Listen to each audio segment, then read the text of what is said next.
জঙ্গলের ভিতর দিয়ে একটা আঁকাবাঁকা রাস্তা চলে গেছে নদীর দিকে। সবাই সেই পথ দিয়ে যাতায়াত করে।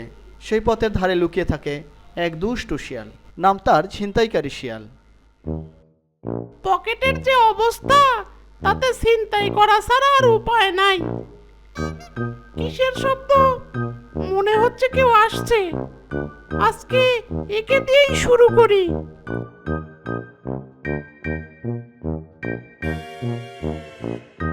এই শিয়াল অচার, আমার কিন্তু মাথা খুব গরম আছে রে, খুব ক্ষুধা পেয়েছে।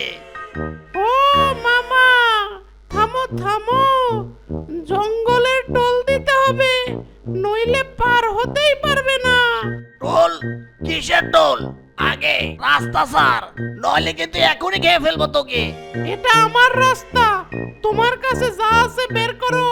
আমি যদি এক থাবা দেই, সব রাস্তা তোর উপরে গিয়ে পড়বে। আরে না না, আমি তো বলেছিলাম মজা করে। যাও যাও, যেখানে যাচ্ছ যাও। তখন বাঘ রেগে চলে যায় গর্জন করতে করতে।